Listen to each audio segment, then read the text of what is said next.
Hi, everyone, and welcome to the Changing Tides podcast. In each episode, we invite guests to have honest conversations about their mental health journeys with the goal of destigmatizing mental health within the Asian American Pacific Islander community.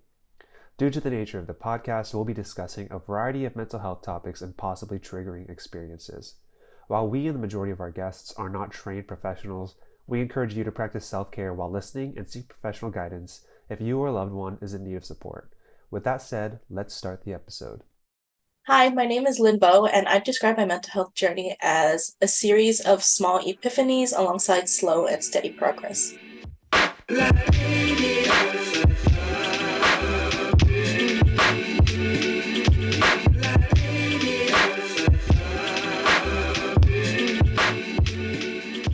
Before we get into the episode, I just want to note that we do discuss suicide in this episode, so a small content warning for you moving forward before you start listening. So if that is a possibly triggering topic, feel free to skip this episode or step away as needed. Hello and welcome to another episode of the Changing Tides podcast. I am your host, Matthew Yonemura. Thank you for tuning into this episode. I say it at the end, but I'm going to say it at the beginning. Please subscribe, leave a rating or review, and share this podcast because we could really use the help to spread the word. But anyway, welcome to the podcast. I'm really excited for you to hear this episode. We get to talk to one of the newest crew members on this episode, and one thing that was really cool, for me at least, was to talk about our shared experiences in therapy. I just recently started going to therapy, and it's kind of been a game changer for me. You know, being a part of Changing Tides, we always encourage folks to attend therapy if it's something that they are interested in or could utilize for their own mental health. But for some reason for me, I was telling myself like, oh, if I work for Changing Tides, I should have all my mental health figured out. Therefore, I don't need therapy. But that makes no sense because, therapists have therapists. So me, who's not even a mental health professional, and I say this in the interview, but it's something where I've really benefited from going to therapy myself. And it's only been a few sessions, but already it's been a game changer for me. It was really cool to talk about that with today's guest. So I'm going to go ahead and let it introduce the guest of this episode. She is one of the newest crew members for Changing Tides. She has been my biggest bully, but actually it's all just out of friendliness deep down. So with that said, let's jump into this interview that I had with Linh Vo. Linh, welcome to the podcast. We'll try to be civil because, as our fellow crew members know, you and I get into it sometimes in a very silly way. It's always lighthearted, it's not serious on my end. Sometimes I get a little concerned from your end. But anyways, that aside, I want to talk about your mental health journey. And I really liked what you said. I guess, how did you come to this description? Let's just start there. Yeah, so I kind of want to start with a little fun fact. So the word epiphany, I know it's a religious phrase, but the way that I come to see the word epiphany is that it's kind of a realization that you suddenly come to, and it's like an eye-opening moment where it creates a difference in perception for you, and it kind of alters your reality a little bit. So I actually got the word epiphany tattoo as my first tattoo because I wanted to represent my mental health journey some way. And I got that in my sophomore year of undergrad, which was a couple of years ago, but I still feel like that word pretty much describes my ongoing process. But yeah, I feel like it's just like exactly what it sounds like. I feel like throughout my life, I've come to so many insight. I've had come to have so much insight on my life through my experiences and through therapy. And I feel like my realizations of the importance of mental health kind of came into fruition when I was in undergrad. And also to just kind of summarize my journey, to like very briefly summarize my journey, I have struggled with feelings of like depression and anxiety throughout my life. I would say that I started recognizing the signs and symptoms in middle school, but I was never officially diagnosed by a clinician. And I feel like I've also spent a lot of time kind of suppressing those feelings and putting them to the side. But only in the more recent years of my life have I started recognizing the importance of taking care of my own mental health. And I've been seeing a therapist for 2 years, so that's where I'm at right now. Very cool. No, I like to hear. I think it's so interesting, and I want to touch on it later, that you were able to now recognize some signs from going back to even middle school. Because I think, I mean, something I've learned through Changing Tides, and I'm sure as you're learning through school, like you could, like, I'm shocked that that's how early, like, you could start to see mental health issues arise. Just because, like, you're thinking it's like, it's middle school. It's like, it is a tough time for a lot of people. But, like, for it to be recognized, like in science and in like studies that mental health is arising that early, it's kind of crazy to me, even Mm-hmm. though like through living it I get it. But um with all that in mind, because I want to touch on, get to everything that you said, um you're speaking of these epiphanies and this steady progress, but when would you say that like you first acknowledged your mental health journey was beginning?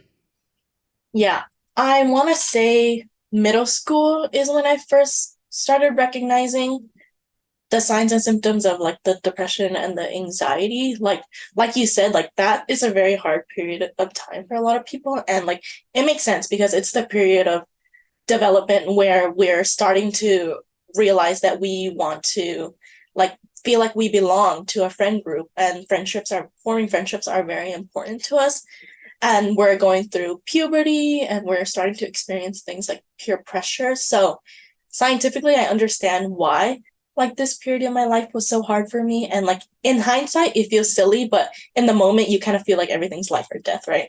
Yeah. So I went through a big change during that time.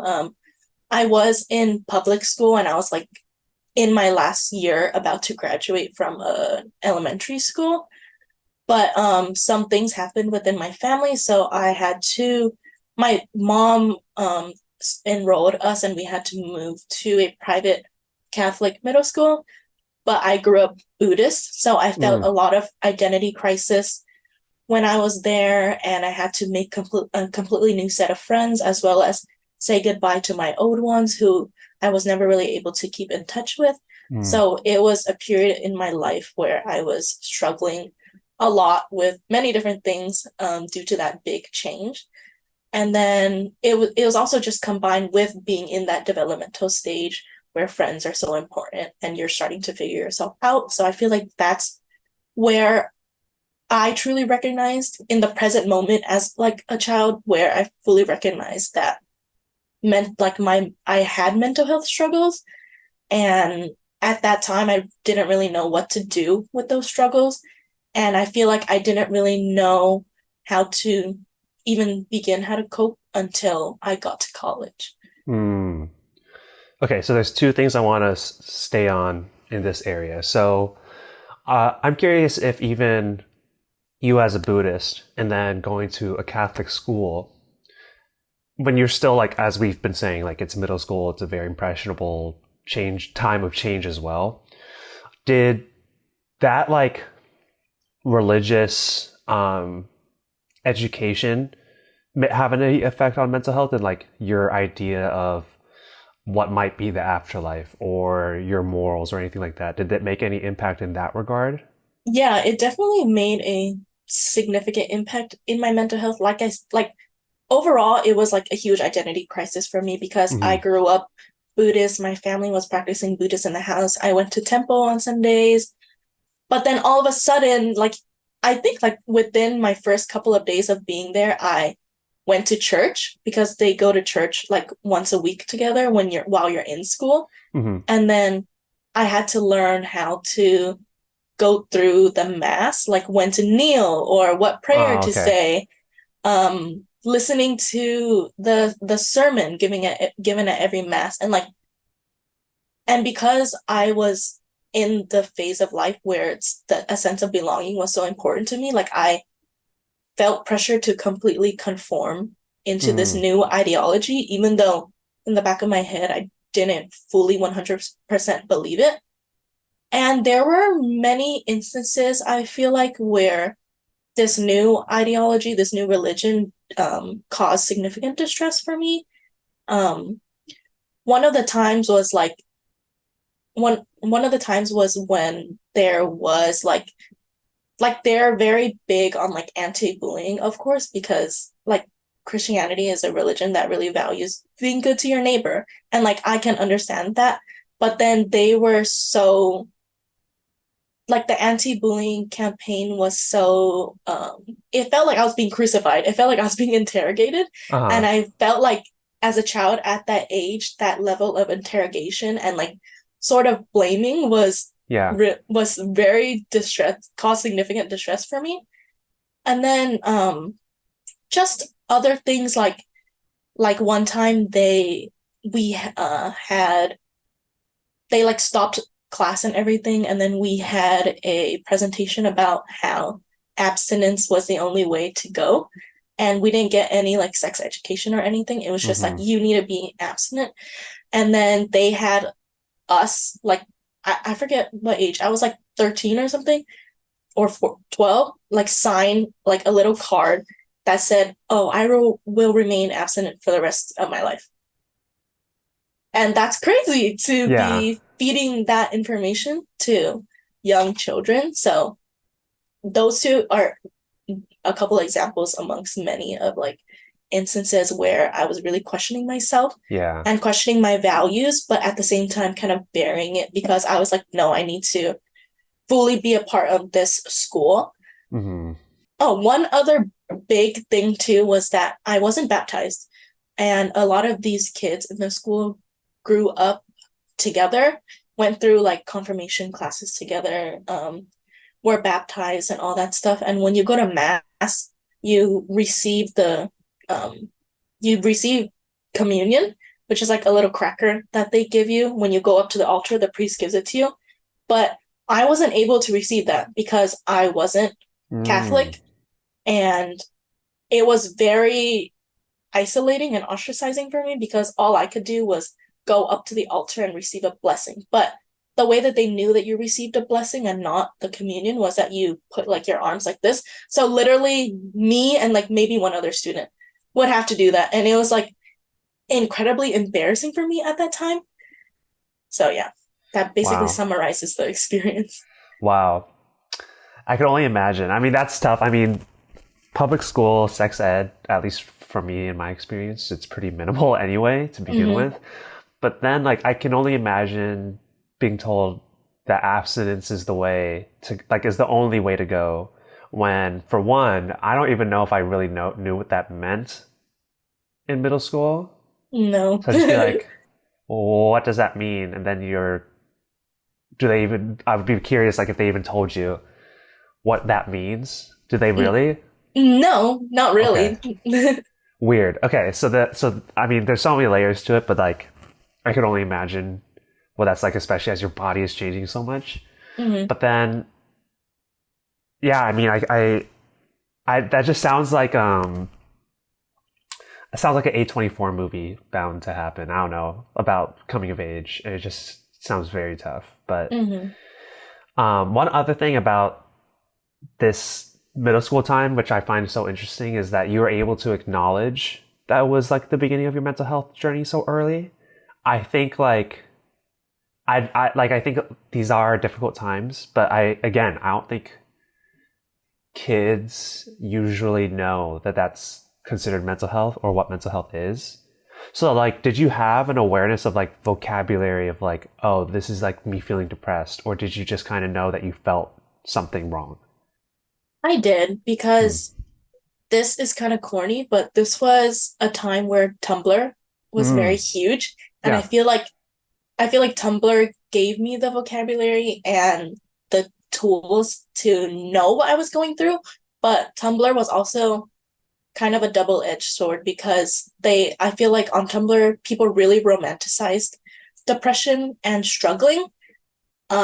So I felt like it was, I don't know, I felt like it was glorified in a way, Hmm. which probably wasn't good to learn as a child too, because things like self-harm were glorified, and like that is not a good thing to learn when you're a kid. Yeah, it was like a trend. There were multiple trends when self harm was at the Mm-hmm. root of it, and like at the time, I didn't even know what to make of it. I was kind of like desensitized because I was just like, it's just a trend. Yeah. But looking back, like it's absurd Yeah. how glorified it was. Yeah. It But was. um, so you were able to establish a sense of the vocabulary, whether it was through positive or negative like forms via Tumblr. But when did you decide, or how did you decide, like, oh, this is something I'd like to pursue to understand more and in a degree in college? Like, when was mental health like a passion for you? I would say at like a little bit during and then also like after middle school is when being a therapist really as a career really solidified for me. I feel like ever since I was young, I was always someone who wanted to listen to what other people had to say. And then I always felt like I wanted to be in a field where I wanted to help other people. But then after beginning to struggle with my mental health in middle school, like it really solidified the fact that I want to help people in by being a therapist.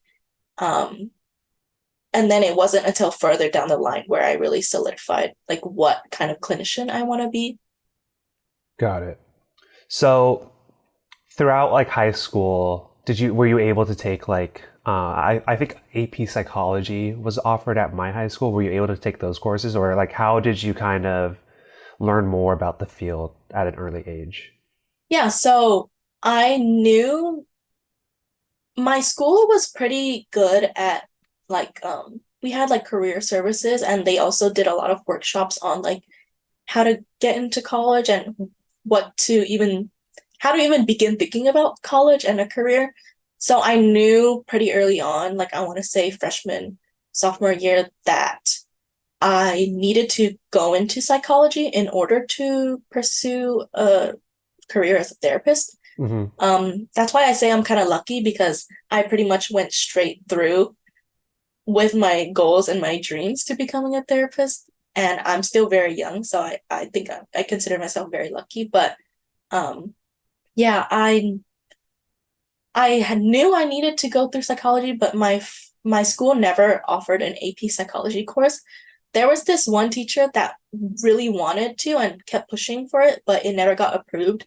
Hmm. And then um, since I knew I wanted to pursue psychology and that I was already interested in it, I even tried to create a psychology club at school. Oh, But cool. then we like made a petition, we got signatures and everything, and that teacher was like super down to be our advisor, and we like made plans of what we were gonna do and like offer workshops and stuff like that. But then it got shot down Really? by administration because they said that there were too many clubs on campus. Hmm.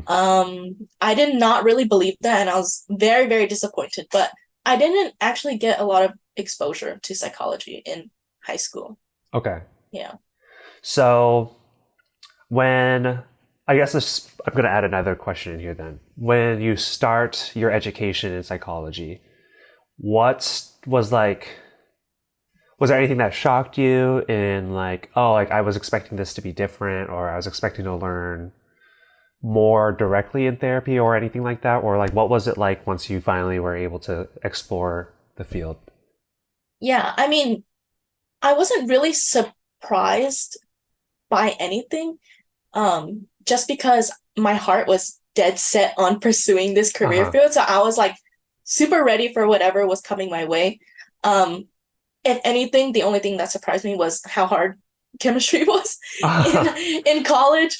But I ended up doing well in those classes, and I went to UC Santa Barbara, and they offer a minor called Applied Psychology, which is basically an introduction to like helping skills and being a clinician and like theories in counseling and stuff like that. So that minor really helped me gain exposure to the field of mental health specifically, but the psychology major just really introduced me to psychology in Mm-hmm. general. And I developed more of an interest in social psychology, which I feel like goes very hand in hand with being a clinician. So, Gotcha. mhm. So you mentioned UC Santa Barbara, and that's kind of gets into the next question. I wanted to ask you about a classmate you met through at Santa Barbara, right? You met at Santa Barbara, Yes. Nick Song, and I'd just like to know about his story and the impact that he had on you. Yeah, so Nick Song was a close friend of mine at UC Santa Barbara. We met very early on in my freshman year, and he and his roommates quickly became like a part of my UC Santa Barbara circle, and we hung out very often. He died by suicide 2 years ago. He was struggling with depression, anxiety, and a bipolar disorder diagnosis. And he was just such a profound and wise man. I don't think I've never met anyone like him. He was an amazing friend, and he was also very empathetic. So I feel like we related a lot on that front because of my passion for mental health and his passion for caring for other people. His death impacted my life immensely, even though it occurred only recently.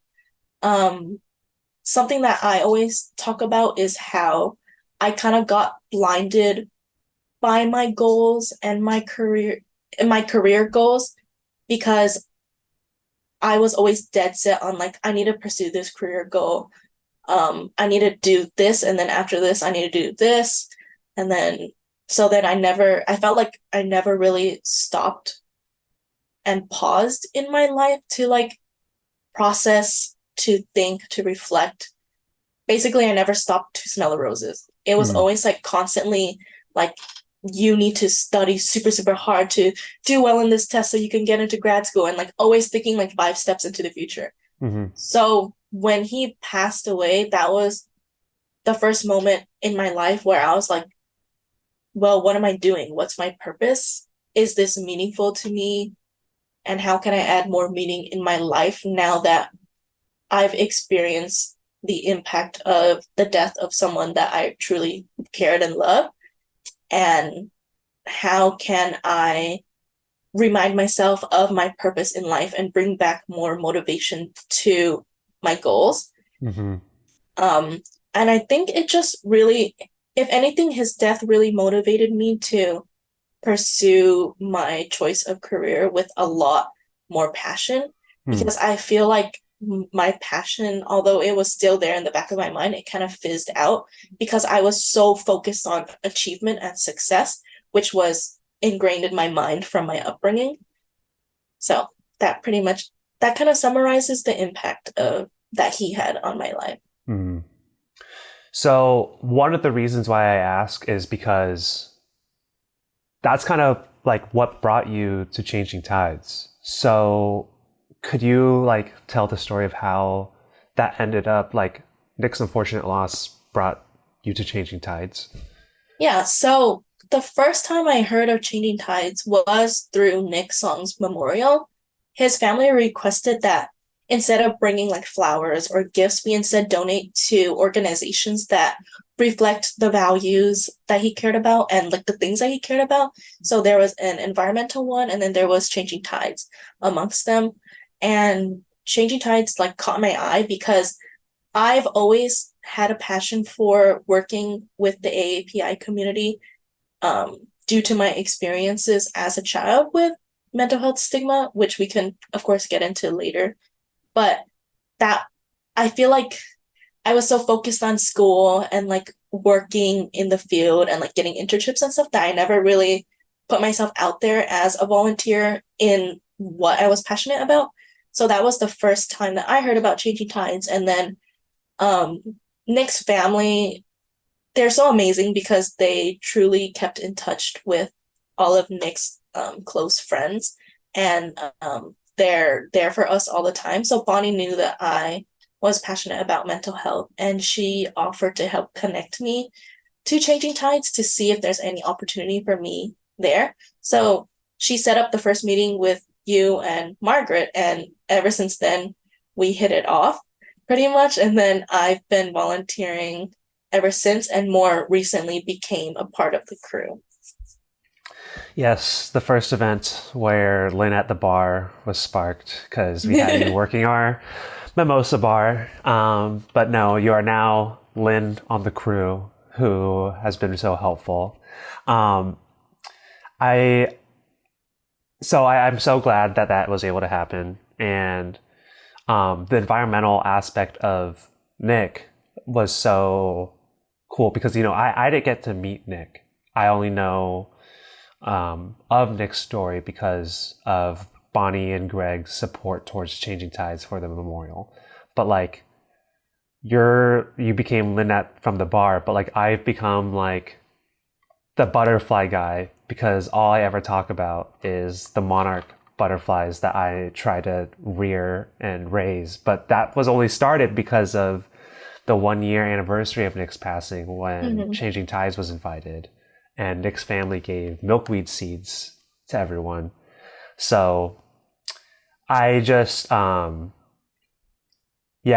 thing that like has come up is that like I really wish I was able to meet Nick because of the environmental like joy that I've gained. Like it's like a huge outlet for me is like just caring for these caterpillars. But then also like when we've been asked like to play music at Ripple Effect and we asked like the families for songs or artists that they like, I was like, wait, I like almost all the same music as Nick too. So I just wish that, through other means we could have gotten Nick involved with Changing Tides. But anyway, my moving on, hard transition, but like I'm wondering because you're now at USC for your MS program, right? So through like it's a lot of education to become a therapist. So how in this new program, how has that like evolved or changed or grown your education in mental health from your undergrad? Yeah, I feel like grad school was such a big change in learning because undergrad was like huge classrooms, this like huge lecture halls where it's not really a personal experience. And I feel like even though like diversity, inclusion, and whatnot are a part of many schools' missions, I feel like it's not really it's not really something that you talk about in a deep discussion within classrooms, which makes sense. But in undergrad, it's a much more intimate learning experience because the classes are smaller. You said undergrad or in grad school, sorry. Oh, okay. Yeah, it's a much more intimate learning experience because the classes are smaller. My cohort is only like 60 to 70 people. Oh, wow. And I essentially know everyone in my cohort. And I have good faith that these people in my cohort are going to be people that I can depend on later on as colleagues and as people that I can always consult with. And you asked about, did you ask about what new understandings that I've come to with this change? Yeah, like how has that changed and grown your ability to become a therapist in the future? Yeah. I feel like even though I've only been a year into the program, I've learned so much because like I mentioned at UCSB, I was in the psychology major, which isn't really specific to mental health. And this 1 year in the program has really changed my perspective a lot. And there are a couple of things that stand out to me the most. And the first one is that coming to the understanding that like therapists are humans that also struggle with mental health issues. I feel like I always thought I was on a strict timeline in my head where I'm like, okay, well, I need to either get over all of my mental health issues and solve all of them before I can become an effective clinician, but that's not true. If anything, having mental health struggles or having gone through them in the past make you a better clinician because you can empathize on a deeper level, um, and bring about a different perspective for your clients. Um, and it's all about developing a self-care routine and separating your personal life from your work life because I know it can still get very heavy at times when you are a therapist.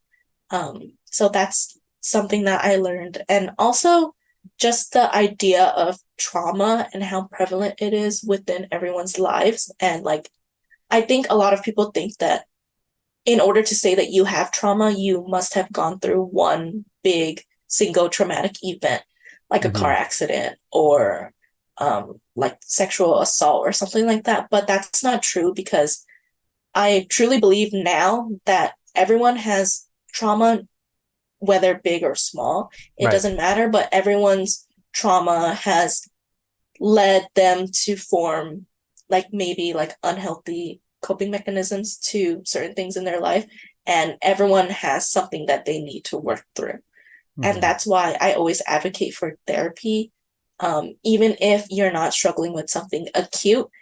um, Getting a therapist just to build that relationship with them and have them there when things might come up is very important, and like everyone has something that they can work through.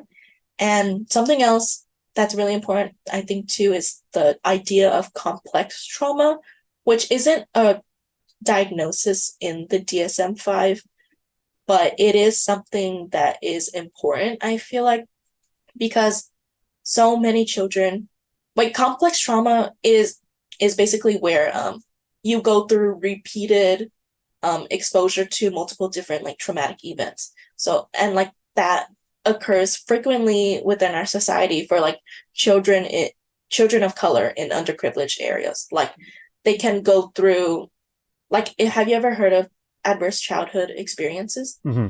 Yeah, so like they can go through so many different traumatic experiences and it's hard to capture under one term. So complex trauma, I feel like, is very important to keep in mind and can deepen the understanding of an individual and their upbringing. Hmm. It's so funny that you mentioned like feeling like you have to solve all your mental health issues before becoming a therapist because I mean we had a guest recently who is a therapist and um, she was talking about how she has a therapist. I was just like, of course, like that makes perfect sense. But then like even on a much smaller scale, because I know I'm not a therapist by any means, but just like working with changing tides, I was like, oh, I should have all my stuff figured out. But then I was like, that makes absolutely zero sense. Like, because first of all, I'm not a mental health professional, but second of all, it's like no one has it all figured out. So it's like I've started seeing a therapist about a month ago, I'd say at this point. And it's just like I'm being enlightened to all this stuff that like I knew I was going for a reason, but then also of all this stuff, it's like, oh, so that also is my mental health. So it's just so interesting to see, like, to hear it from you as well. And it's like, anyway, that kind of leads into my question about stigma, because I was going to ask you about realizing your mental health journey started maybe earlier than you realized once you gained a vocabulary and once you kind of realize by looking back. But like your mental health journey, like you were able to acknowledge it from an early standpoint anyway. So instead, like what aspects of stigma and the stigma around mental health maybe prevented you from talking about it or seeking help from an early age? Yeah, so I know that I mentioned that my mental health journey like began in middle school. That's when I really recognized the symptoms, but the I feel like where I am now, real and like my in my journey to being a clinician and my journey to like understanding myself more deeply goes back to childhood and the stigma around mental health within my culture. So, and it also um, fully relates to why I want to work within the AAPI community in the future. So I'm Vietnamese American and my parents are immigrants. And I immigrated to the US when I was like under a year old. So uh I don't really remember Vietnam. I don't remember it at all actually, but I think my family kind of has a unique immigration story because a lot of Vietnamese immigrants came from the war, um, came to America from as refugees from the Vietnam War, but my family was more unique and we came after the war. Um, and like they still held, of course, because they were immigrants, they still held a lot of their cultural values from back in the mainland. And one of those things was like mental health, stigma against expressing emotions, against talking about emotions, and like a tendency to encourage you to just suck up your emotions and like that there's always logical solutions to everything.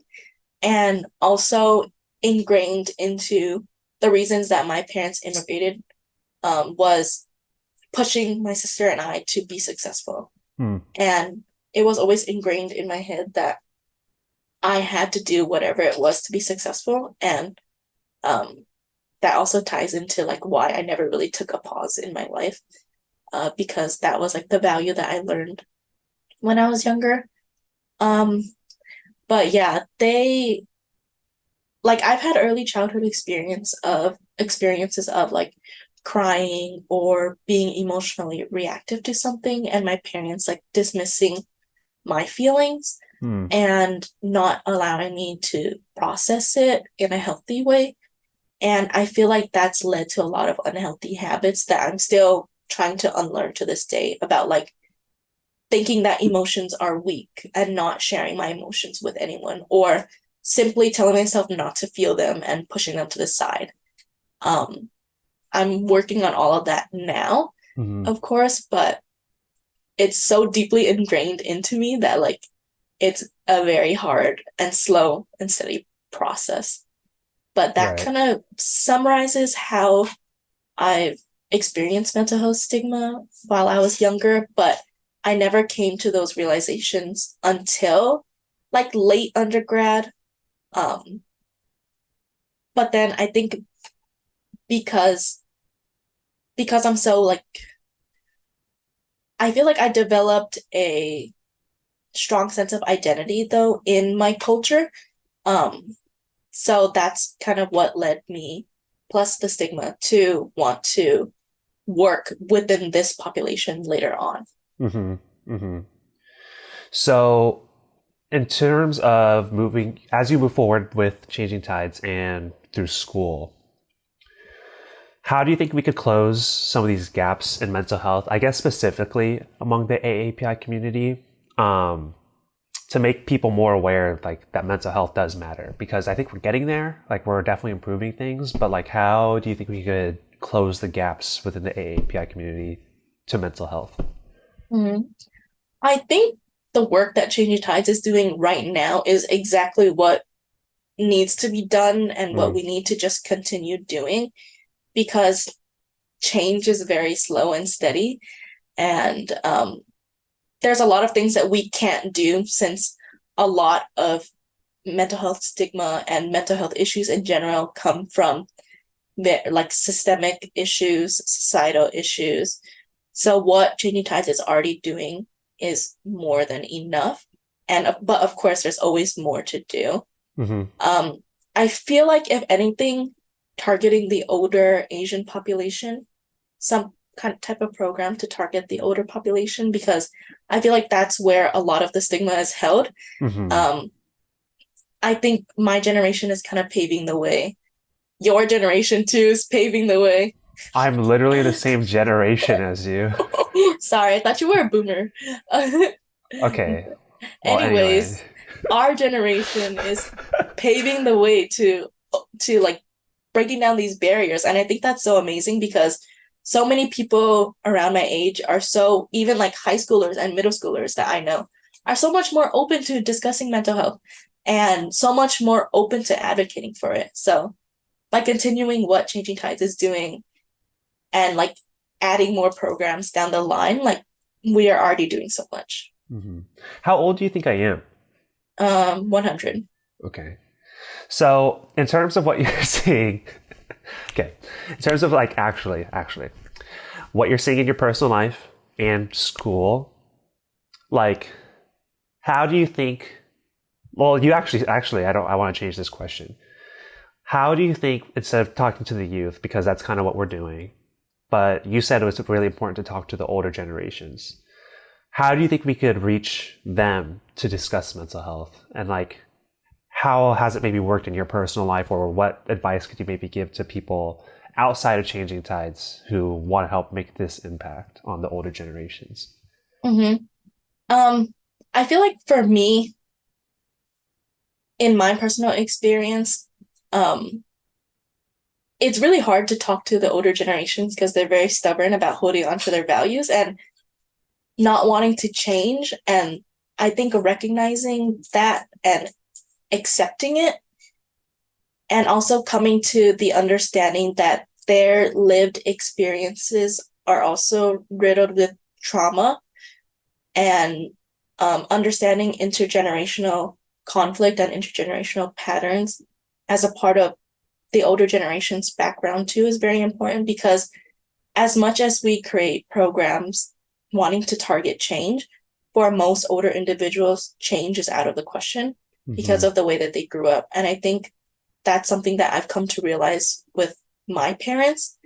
And instead of constantly fighting with them, arguing with them, trying to impose my point of view on them in like aggressive ways, I've come to a deeper understanding of that they are the way that they are because of their experiences growing up in another area, and not necessarily forgiving them for any like trauma that they've put onto me through like the intergenerational cycle of trauma, but just coming to an understanding and empathizing with them. Mm-hmm. And I feel like that's very important and something that a lot of people don't understand, because we're trying to force change upon people who aren't ready to change. Mm-hmm. So being very gentle, being very empathetic, and telling them that we understand is where we can start.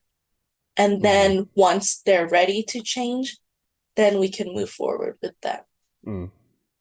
Yeah, I think they make a really good point. I mean, even in mental health, and just, I also think just like as um, a son or daughter, talking to like your parents, like talking to your own parents and trying to tell them like where their faults are, it's usually pretty difficult.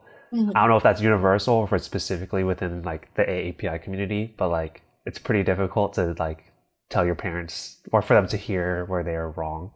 Yeah. But yeah, I think you make a good point. In I make the mistake of like saying like no, or like whatever it might be, instead of just saying like, well, from my perspective, or just coming in with a point of view of empathy. So sometimes it's easier said than done, but I think you make a really good Mm-hmm. point there. So I know you're recording this on your spring break, and you've been mentioning a lot about stopping, enjoying your life, smelling the roses. So, what ways have you been learning that skill of slowing down? Like, how do you make time for yourself, and what do you enjoy doing when it's not purely focused on the future?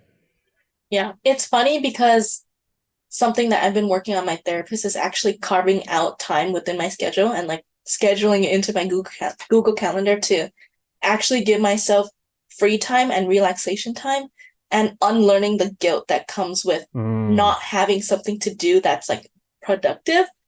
And some of the things that I used to read a lot as a kid, and I feel like when I got into high school and college, I stopped reading for fun. So I've been wanting to get more into reading, and also allowing myself to just lay in bed if I want to lay in bed and just scroll through social media mindlessly, uh since huh. I'm constantly using my brain all the time within other spheres of my life. And recently I've been crocheting very Oh, poorly, nice. but I've been learning. Um, I got myself a coloring book to do that. And then I also have 4 cats that are basically my therapy cats. So I bother them all the time. So Mm. yeah, I think self-care is something that I'm still learning for sure because I still feel like I do feel guilty when I'm not like doing homework or like learning more about being a clinician and stuff like that. But with my therapist, it's been better. That's so funny. Literally, I think my last session was all about that with my therapist. It was like being more intentional with my free time because like I could have free time. Like I am usually decent at carving out free time. What I'm bad at is being intentional about my free time. So I'll be checking emails. I'll be checking like the social media of the LTSC account. I'll be like, I'm just very bad at being intentional about free time. Mm-hmm. But yeah, clearly the AAPI community or just shared generation, by the way, Oh, really? has, yeah, shared, I promise you, has a problem with just taking time to ourselves. But Mm-hmm. that's the beauty of a therapist is I'm now realizing that that's not a good thing to always do is have the switch turned on of working all the time. But with that said, I want to give you the rest of your spring break to be able to relax, hopefully. Hopefully, you're not working too hard. But is there anything else you'd like to say before I ask just some fun, silly questions? No, you can jump into the questions. Cool. So, a lot of these are music based because I know that's a big part of your life. So, but before I get into all the music ones, if you could invite 5 people to dinner, dead or alive, who would they be? Mm. You said they were easy questions. I'd like to think so. No, everyone says this is the hardest part. It is So it's hard. a lie. Yeah. I mm, it would be cool to meet the Obamas. I think Okay. they're really cool. Um, I don't know. Musicians, it maybe My that you would like. favorite my favorite musician is a DJ named Dabin, so having dinner with him would be cool. Okay. That's 3 people. Um, I don't know. I feel like I would want to meet my ancestors, Okay. like people who are not alive. Yeah. Okay. So 2 ancestors. Mm-hmm. Okay. Very cool. Favorite music festival that you've attended? It's definitely got to be EDC. Okay. I can't get into the electric music scene, but hey, do your thing. Do your thing. I thought it was going to be a K-pop related, but I guess not. Blackpink Um, at Coachella is that up there? was amazing. Okay. Up if we're gonna single out like performances and not like whole festivals, Blackpink at Coachella is like Got it. almost at the top of my list. They were Good. amazing.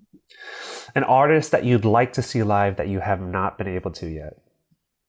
I feel like because I go to so many EDM festivals, I've seen a lot of different artists already.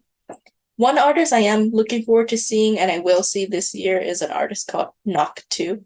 Huh. I don't think you know who he is, but he's an AAPI DJ too, so I always like to support DJs that are a part of the AAPI community. Super cool. Super cool. Um, Kind of related to me asking you earlier, but favorite way to decompress. My favorite way is definitely to bother my cats. Even though Nice. they don't like to be squished and kissed, I'll just grab them and just hug them and kiss them until they run away from me. I I'm a dog person and I know I am. And I don't have beef with cats. I think it's mainly that my allergies are so bad Mm-hmm. around them. But if I could get that treated, I think I could see myself becoming a cat person, maybe. Maybe. Do you want to see something? Sure. Uh-oh.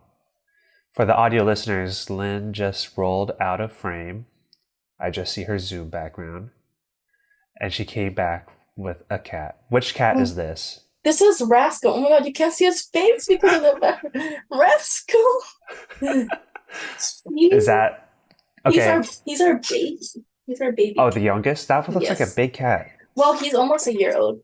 Ah, got it. Rascal? Rascal. That's cute. He That's a just cute woke name. up. Yes. Okay. Rascal You're could free stick to around. go. Oh, okay. Never mind. He's sitting right here. Another music question. This is the last one. But favorite K-pop group at the moment?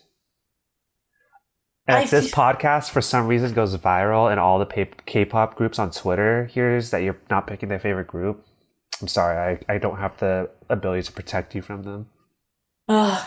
Well, it's okay because I will shamelessly say that right now I feel like Blackpink is my favorite. They've always been a group that I was interested in because I feel like Blackpink and BTS really broke the barrier for K-pop in the States, and like more than just that, but like appreciation of Asian culture in general. But I feel like because they've really like made headlines recently, I feel like prideful that they're so popular. So I feel like right now they're my favorite group. Cool. So you're not like a gatekeeper. You're not like, ugh, you guys weren't there for the early days. No, definitely not. Okay. Good. Because that's like my pet peeve. No, personally. that is. Yeah. Okay. K-pop can get kind of toxic, so I'm definitely not like that. Yeah, it definitely can. What would the title of your autobiography be? Maybe I should title it Epiphany. Oh, I like that. That's very good. Lynn, thank you so much. It's been a joy to get to know you more and your story better. I say it often, but I really like to do the crew interviews for the podcast. This is the most civil you and I have ever been. So thank you for that. And yeah, thank you for being on the podcast. Yeah, thank you. When the cameras turn off, we're no longer civil. So okay. Well, enjoy this time. Okay. Thank you so much to Lynn for joining me on this episode and discussing her mental health journey and her pursuit of a career in mental health. I've gotten to know Lynn just by her being on the crew, but to hear like in depth about her mental health story was really, really cool. As I always say, I really love to do these crew interviews for the podcast. So thanks to Lynn for making the time. But with that said, if you enjoy this episode, you can subscribe to our show for our episodes that release every other Tuesday. And you could also give us a rating or review on your favorite podcast platform. If you would like to support our podcast and help us grow, you can do so with a donation to the link at the bottom of the episode description. To hear more about Changing Tides, follow us on Instagram at LTSC_Changing Tides or check out our website, thechangingtides.org. Let's continue to change the tide on mental health.